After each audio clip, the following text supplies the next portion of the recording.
Hi and welcome. This is Carrie with Stewart's Market, and we are here today to start our project. This is the salvaged DIY salvaged pendant kit, and this is the surface that you were able to purchase either through the membership option where you got the discounted selection of materials in the membership kit, or you may have purchased it as an online project kit on my website. So we are going to go ahead and get started, and I'm going to show you first how to glue the pieces together and then give you any like little tips or anything like that. Okay, so lots of layers, and what we do is we have a base, then these two pieces will layer on top, you know, matching the point up, and glue these on. So some tips for before you get started. I like to suggest tight bond quick and thick for your glue. You want a good quality wood glue for these types of projects. You can use other glues, but if you do, I definitely suggest having some painter's tape or clamps or clips to help hold your project together, because it will take a little bit for that glue to set up, and that way you're not having too much shifting and things like that. So those are some tips for that. Again, this is just so that you can, when you get ready to start base, these two bases line up to the point. I like to glue these on, and then I go right ahead. Sometimes I glue these two pieces together first, put these right on, but I like to glue in steps. So I will glue these, get these set up, and get it ready to go. And then, so this is basically a view to show you. Just line it up like that. Then these angled pieces will go like this for like a little trim. Gives it a nice trim look. Make sure we're in, okay. So we'll give a nice trim. Then obviously this little decorative piece goes on.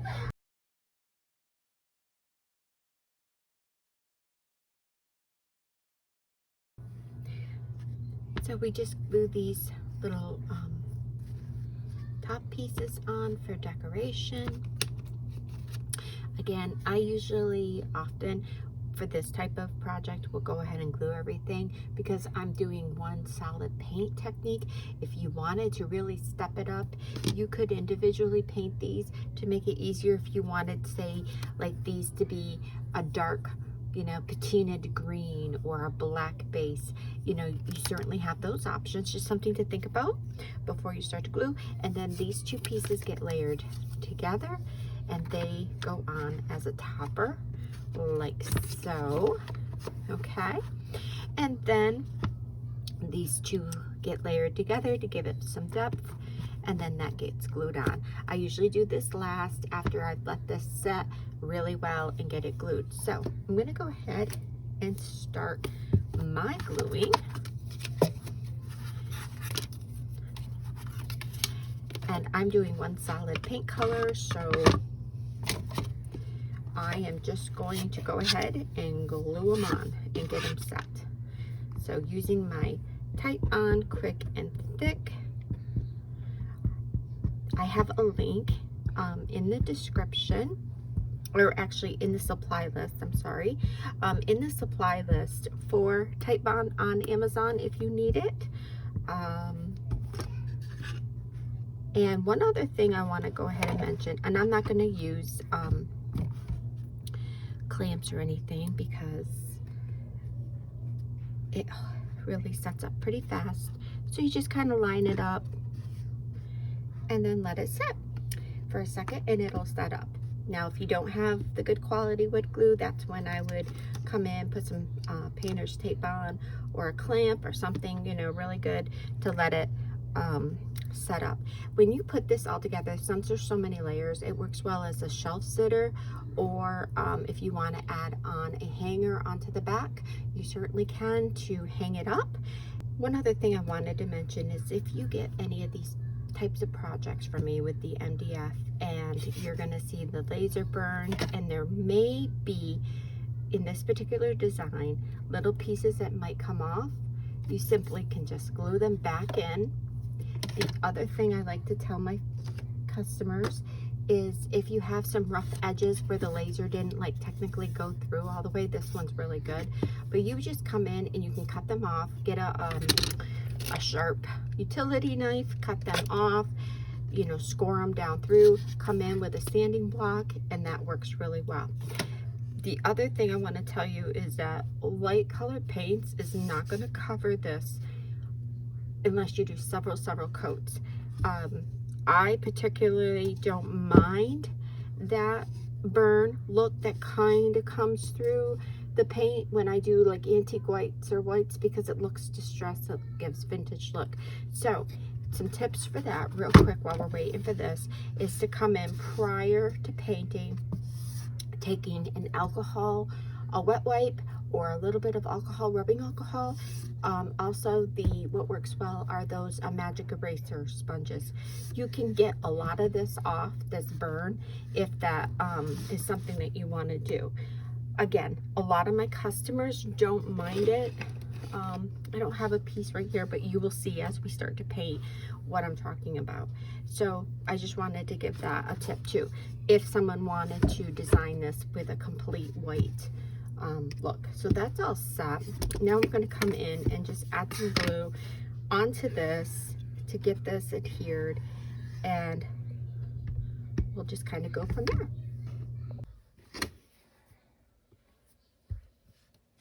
And then just put a couple teeny tiny dabs. Now this isn't a piece that's going to be like handled and picked up a lot, I wouldn't imagine. So I don't worry about going all the way in there.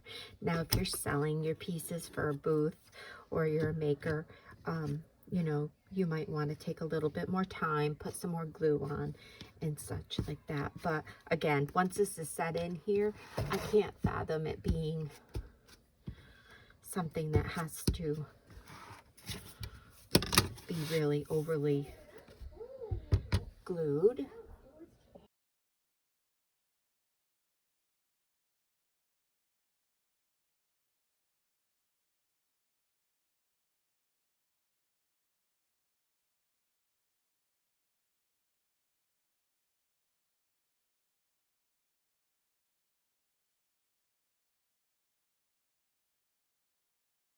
Okay, so see how quickly this goes together, because I'm chatting away and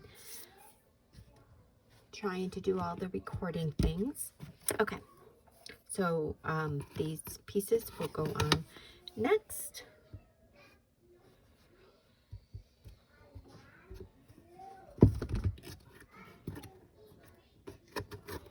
And line right up.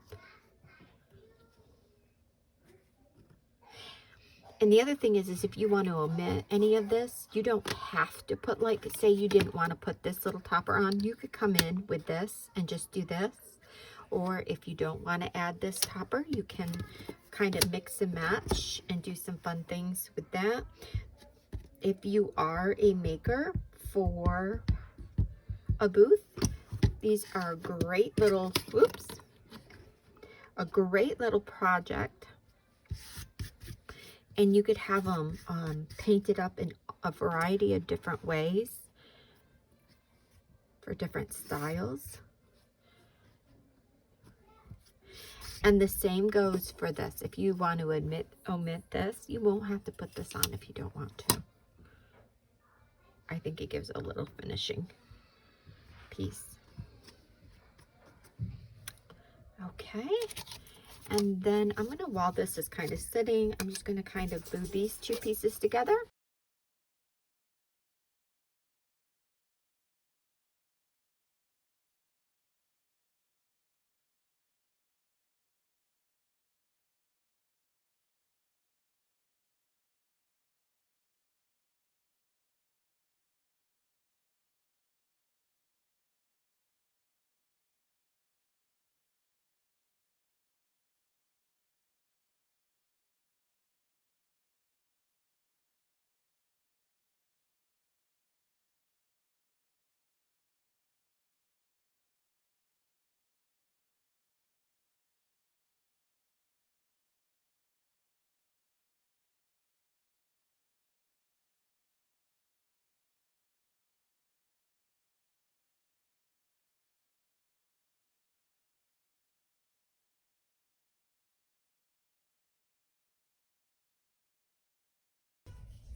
Okay, so we're now all set, all glued together. One thing I wanted to mention is when you're gluing your pieces together in this top last final piece that I glue on, this decorative piece element, you have to make a decision if you want it to be flushed right up against the top of this, or if you may want to set it back a little bit. It's all just how you choose to do it. But we're all glued up now, and now comes the part of painting. And so I wanted to chat a little bit about some different options. There are so many possibilities of painting this piece, just like any of your fun projects. I have done this a few times now. The larger ones that I do, the big giant ones, and then these smaller ones. Typically, many times I've done milk paint, where I've done a dark color and then done like milk paint techniques on top, and some fun things like that. Just like milk paint and any of these types of mediums that we're going to use, you're not going to get the same exact effect. But I want to just show you some of the techniques that I do and some tips. With that being said, to this particular project, I'm going to use the Pendant Patina effect set, and we'll talk a little bit more about that in a moment. But I just want to preface by saying I am not a creative that has to stick to one brand. I may use Pendant here with this, and then I might be using some DIY in another project.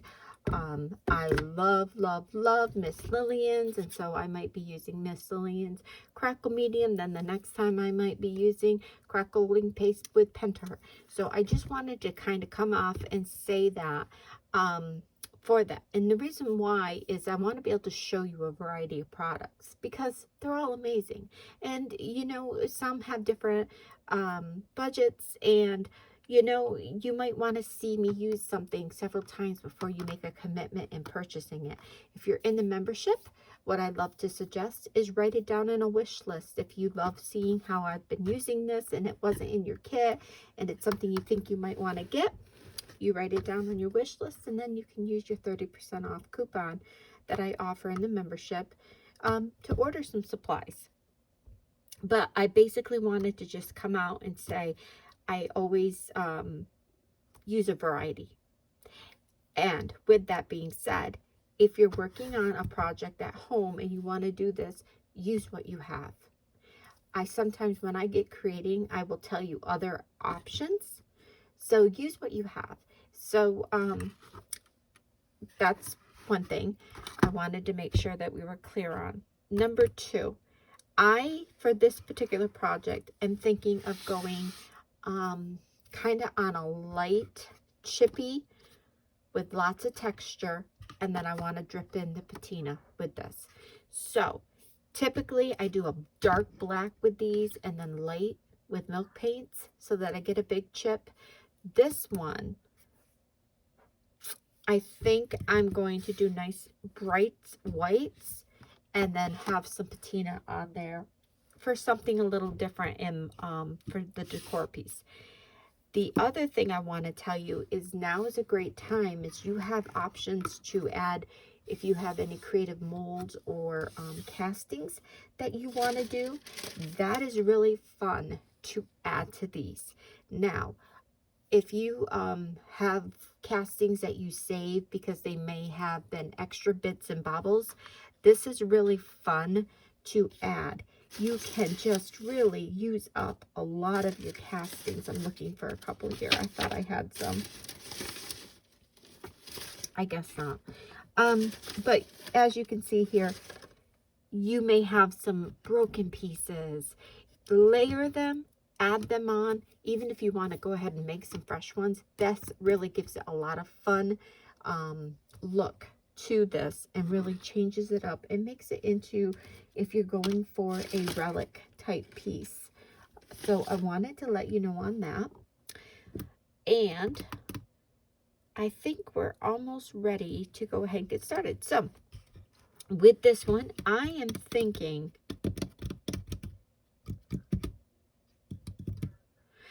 So I'm thinking for my base color, maybe charcoal versus black. Sometimes I go with a brown.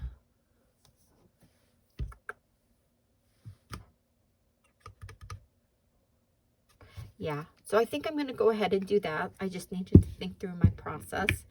And when I do my base coat for this, I'm going to do a very watered down for this particular piece, because I'm just going to coat the whole thing in this. It's a charcoal color by Miss Lillian's.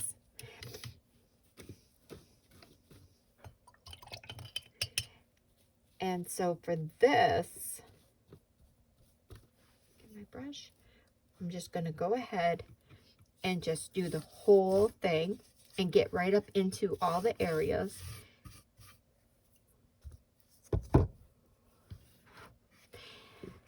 I'm just trying to get this into the camera better for you guys.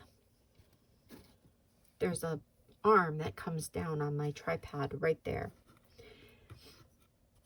And so sometimes it gets in the way of my projects. So now we're just going to go ahead and get this paint on here.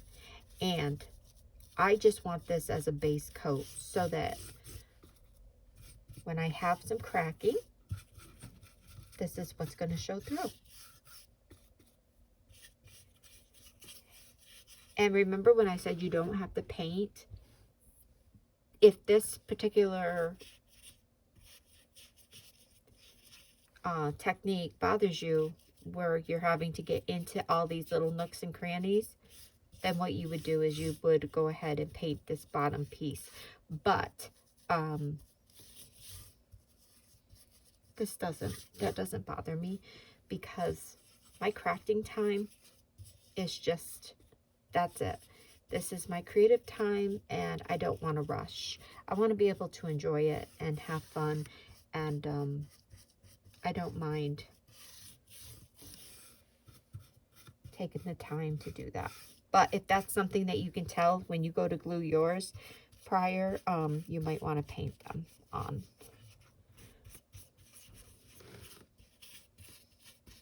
And it's almost like a wash, because I had a lot of water in this brush when I started.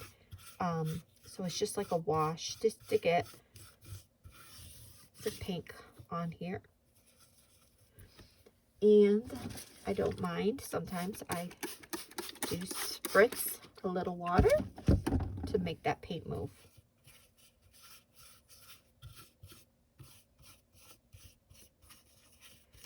Because we are going to do some layers.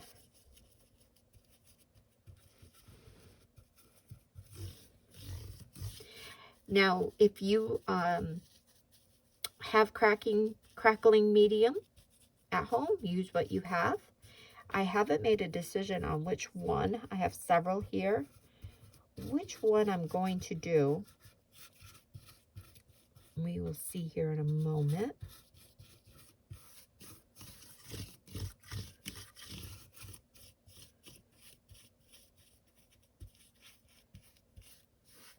Now, I have had some of these sell just like once I get the first coat on.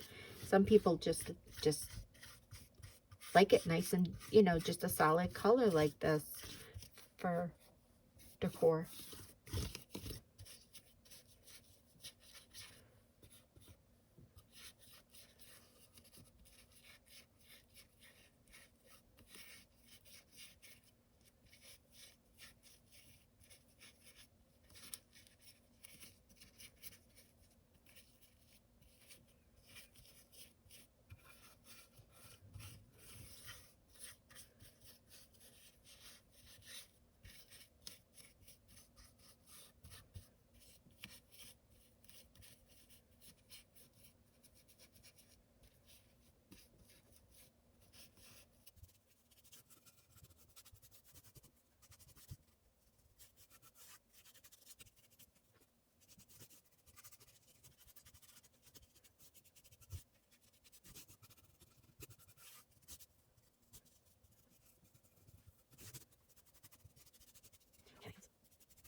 Okay, so we're ready to move into our next step, which is to apply a crackle or some texture. So there's a couple different options. You could come in with some texture onto your white paint and skip this next part, but I do want to have some crackle in there and a little bit of peek through of the dark surface. So again, I don't stick to one brand, but my favorite crackle medium for projects like this is the Miss Lillian's crackle medium, but there are tons of other options, and one of them being by Pendant, depending on the type of crackle that you have at home or you're looking for, you would go with one of those. So I'm just going to go ahead and apply today the Miss Lillian's.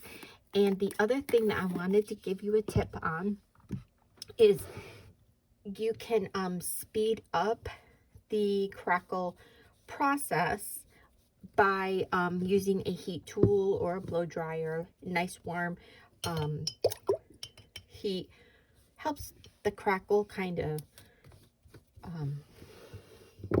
do its thing. And when I apply this, I don't, brush it all over. I kind of do hit and misses in areas, and sometimes I let it go a little thicker in some areas. And this Miss Lillian's is really thick to begin with.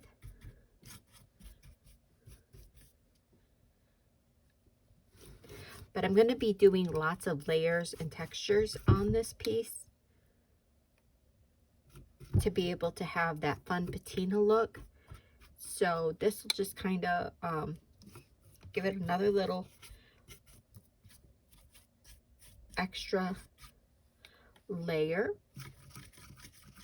So in some spots, I'm going to kind of rub it in smooth, and other areas, I'm going to leave it nice and thick and gloopy to dry. And what I do sometimes is, so this is really thick, I'll come in and pounce. Okay, so now I'm going to let this dry to get ready for the next step. And I am going to use my heat tool on this to get it doing its fun cracks and chippiness. Okay, this is all dry. This is our crackle medium. And now I'm going to go ahead and apply my top coat color, which I am going to be using a light creamy, it's actually called Irish Cream by Miss Lillian's. And I am going to add a little texture to mine as well. And there's a variety of different ones that I have, again, and ways that you can do this. I am going to use, let's see,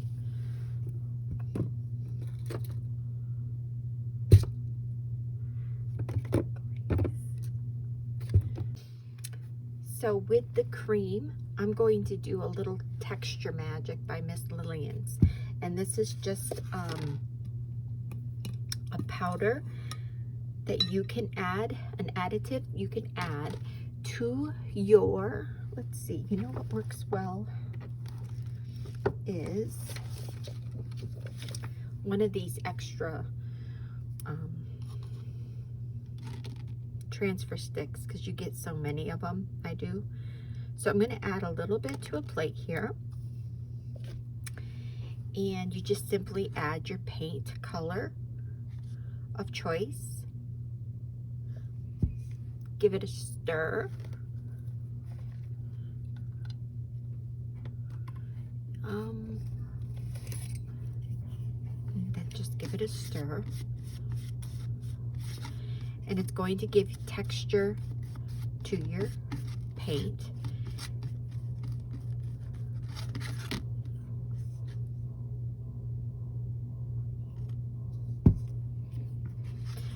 And I'm going to stipple this on in just certain areas. Now you get to decide how thick or thin, your consistency you want. Some areas of my project I am going to just kind of paint on to let that crackle go through, but then other areas where I didn't go heavy with the crackle, like in this, you can see where it didn't go heavy, I'm going to put some texture in. And this I think will look real great with the patina finishes that we're going to work. This is just one, and you can skip the texture if you want to. Totally fine. So I'm just going to use this side right here to dip from to put my paint on.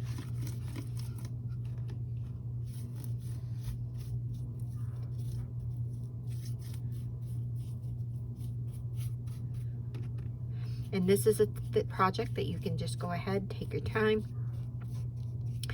If you are in your craft studio, you could put on some soft music or your favorite music, whatever.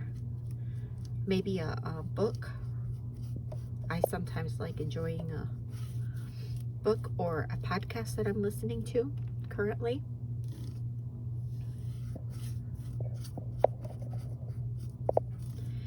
So I'm going to go ahead and I will speed this up, but let me just show you first what I'm going to do with the stippling. So where this is thicker, I'm going to come in and stipple this on.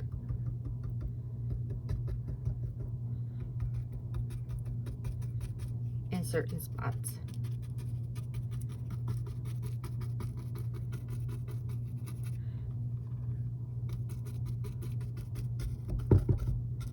Just like this.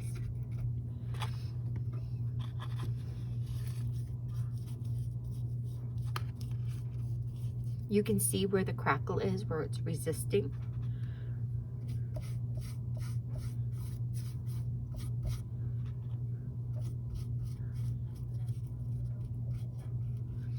And then the other tip I want to go ahead and tell you that works really well is go ahead and hit your areas with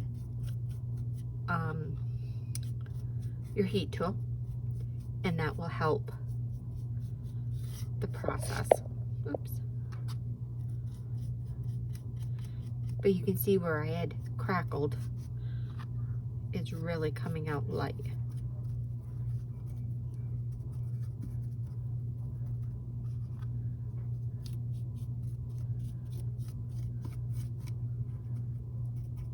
And this is we're re-imaging a salvaged piece, so it's not going to be perfectly painted. Now, if that's what you want for your style, then that is a great fun activity. You can go ahead and do that. I'm putting a little texture heavier here, so I'm picking up some of that heavier texture in just spaces. And then I'm going to hit this side with my heat tool and continue on for the next side.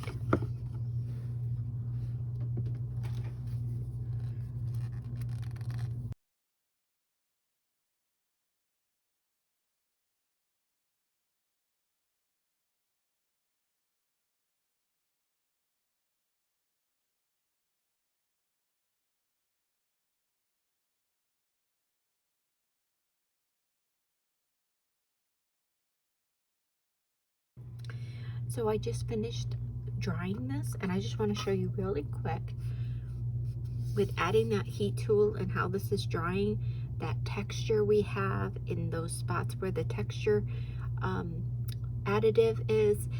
I love this. You can go from here and leave this as is if you want, or you can come in and do another layer. It's just going to give it another chippy layer.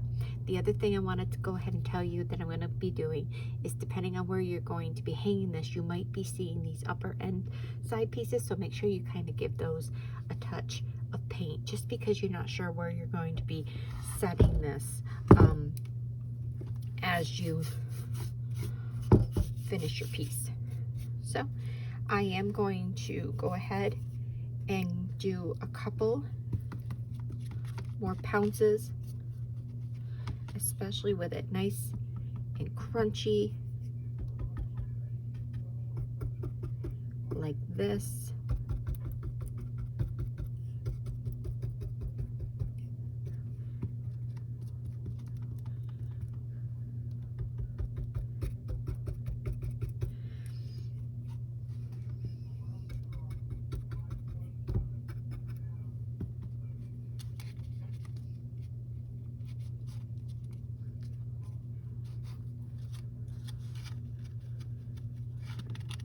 Another tip I like to tell my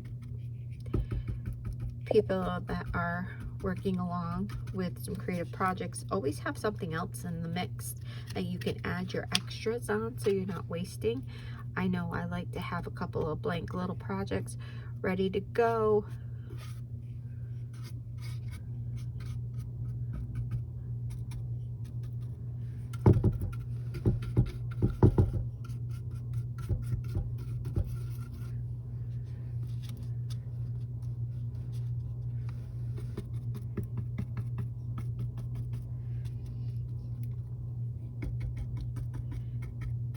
And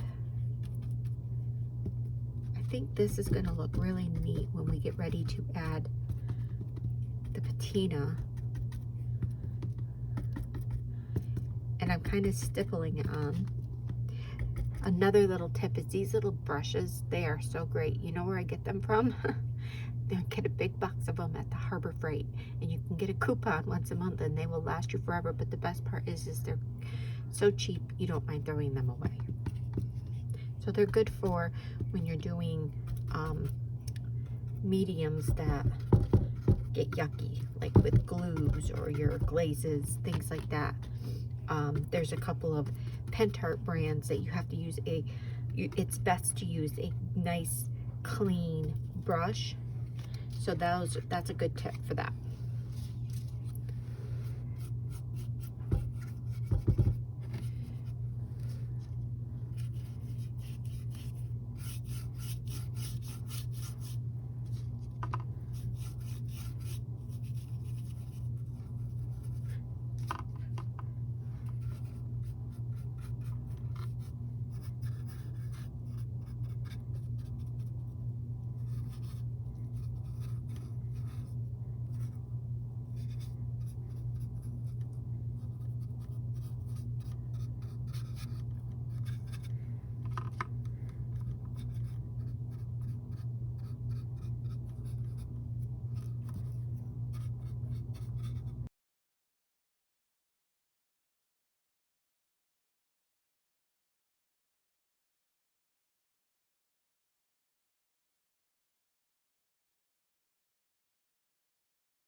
Okay, so I went ahead and covered this side now. I added a little bit more here. I wanted to just give a quick little tip too. You want to think about this if you're recreating a salvage decor piece. If you were to actually have gone to a thrift store and picked up a piece that had been salvaged from a demolition, say this was a decor item on a porch, you know, a piece of decorative trim on an old vintage home on a porch, it would automatically have many layers of paint, chipped, distressed like this. So we're just recreating that. You take it to the level that you want to, but I just wanted to show you and share with you tips on that, to think about that like that. If this is not your style, you certainly could go and do nice straight clean finishes and they'll be beautiful, and there is no way of having it wrong with this. It's what makes you happy, and we like to play and have fun with our mediums, and this is a great way to experiment and use some of these products that you have. And you might decide, you know, this look isn't for you, but that's okay. I just wanted to preface that when you're creating, you might want to think about leaving some areas a little bit more distressed than others. So now I'm going to let this go ahead and let this dry really well completely, and then it is going to be the next step is coming in to have fun with our patina effects.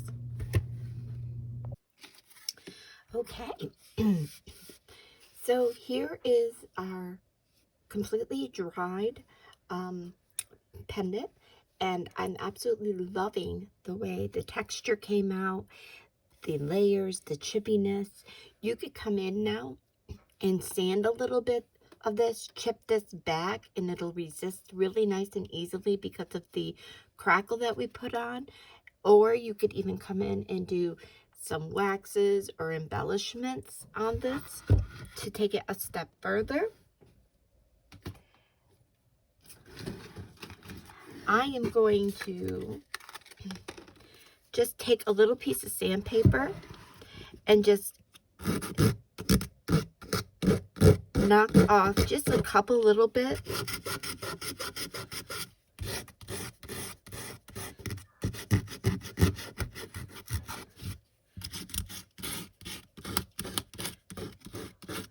Not much, just a little bit. You can do yours how you want.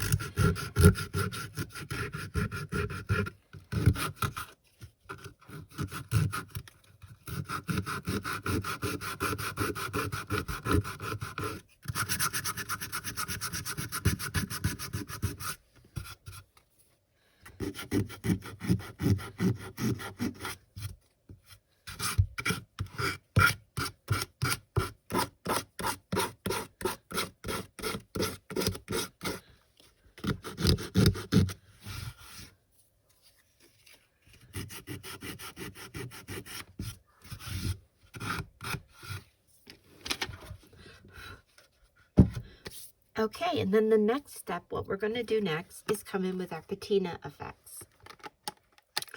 If you have the rust kit, that'll work great too. This patina kit from Pendant is going to last you a long time on lots of projects. This one I have used already on several projects, so there's a lot of fun waiting to happen. So typically what I do is start with this copper color and put this on as your base, and then you're going to come in, and I usually go gradually add them and wait till last to add these lighter shades in little pieces. A lot of times I will use a sponge to dab them on, sometimes a makeup sponge, but this is going to be too soft. I want a nice chunky texture. I also am going to, you don't have to do this, I'm going to put it right on this plate, and I might pick up some of this extra texture powder, but we'll see as we go. So I'm just going to kind of set these here so you can see as I go. And I think I'm going to apply mine. I'm going to keep this one as a standby for softness to get inside if I need to. But these, this particular sponge is one of those giant car wash sponges at Walmart for like, they used to be $1, I'm not sure now. And then I cut them up and use them. And they're great for a variety of projects that you'll see me throughout these tutorials use. But even when they get crusty and yucky, I still use them because it just gives another layer of texture technique to my projects. And this is just a regular sea sponge. Once you wet this, this will get soft and give it some texture too. So let's get started. Now, no rhyme or reason, just go ahead to where you like to add your patina. And I am going to wet this just one side just to give me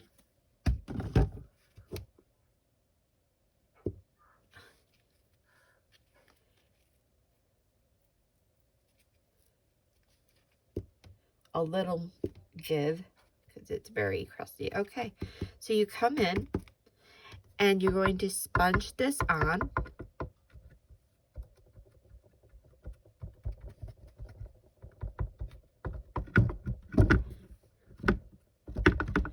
And I'm going to highlight this top and let it gradually come down.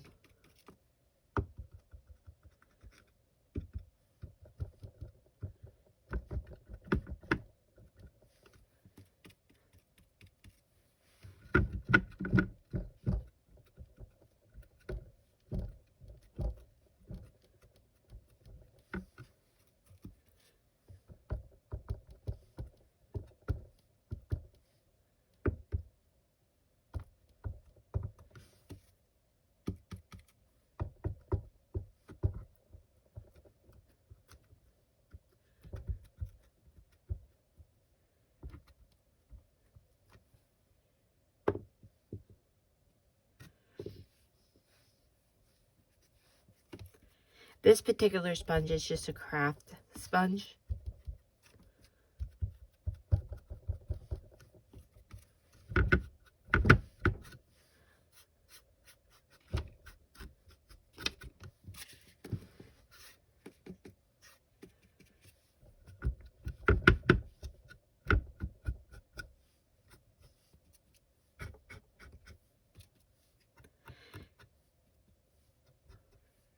Kind of hitting the sides.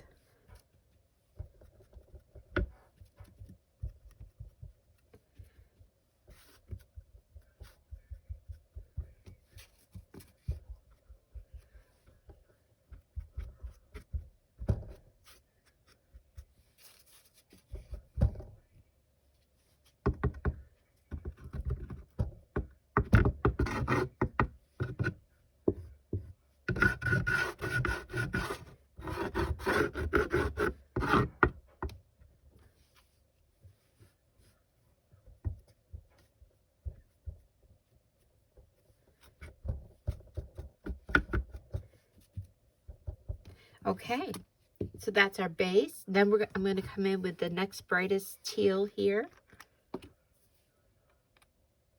And as you can see, you're going to have lots of projects that you're going to be able to do, because I have been using this already. And you only need a little bit. So then I'm going to come right in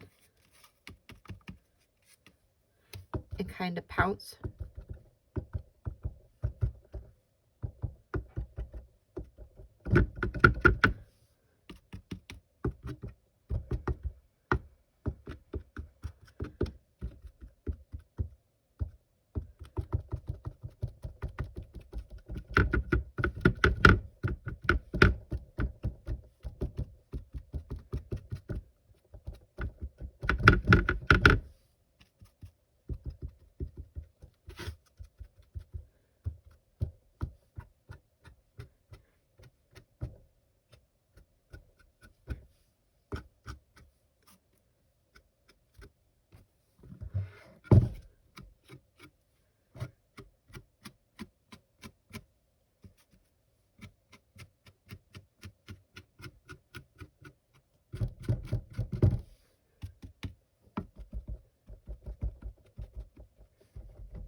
And this is just layering upon layers.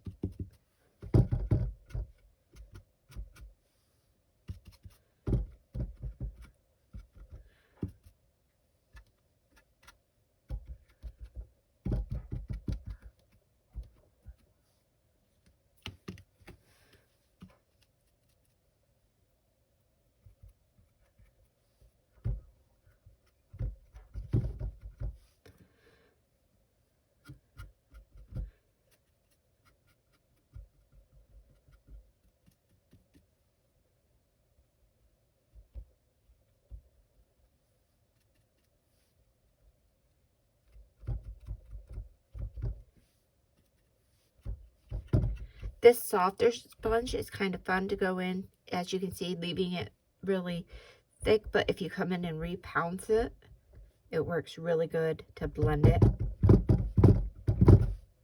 And you just sit, work, and play with these colors, and it's going to give you a really neat Patina fix.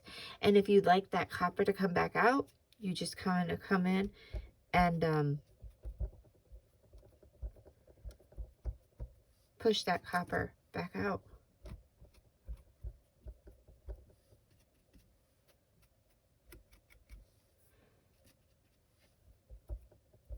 So it's a layering.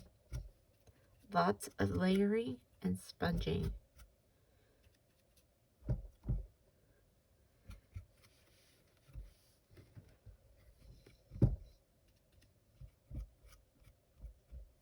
Okay, now I'm going to do the next shade, which is more of this teal.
And I'm not going for a full coverage as you see here.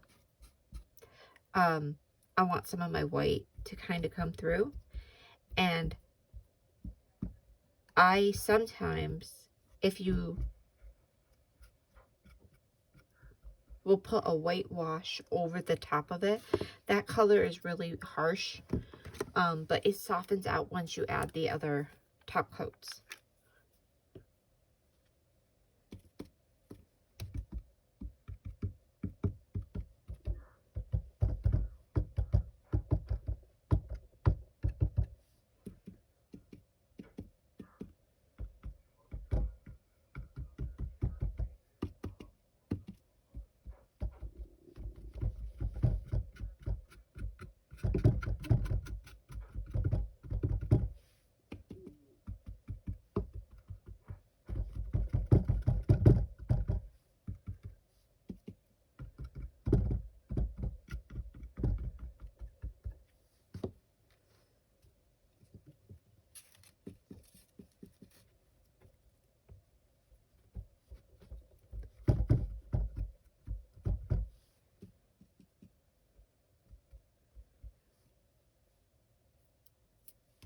A little bit more.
Okay, and then we come in with this green patina color, and I'm going to go a little heavier with this one. even after it dries, I might come in and tap it with this because I really love this shade. This is my favorite part of the patina.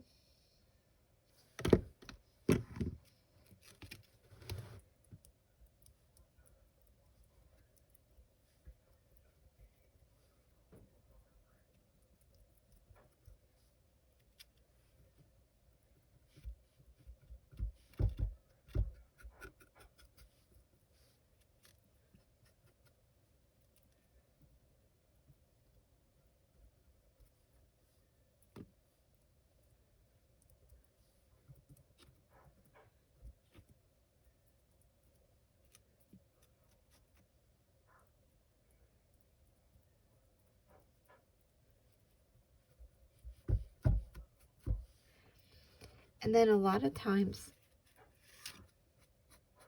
when you do a real deep patina like this, you might want to do a shade of antique glaze. Sometimes I'll put over just to soften up and give it a more vintage distressed look. It all depends on what you like.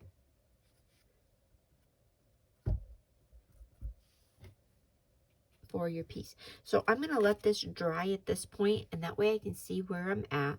And then I'm going to come in and hit little areas, like maybe in these whiter areas, just to soften the whiteness up, but then come over and really polish it off with whatever direction I'm going. I'm thinking I'm going to go lighter with this, so I might put a white miscellaneous white antique glaze on it just to give it a nice coating, to give it a little finished look. Very vintage. Okay, we'll be back.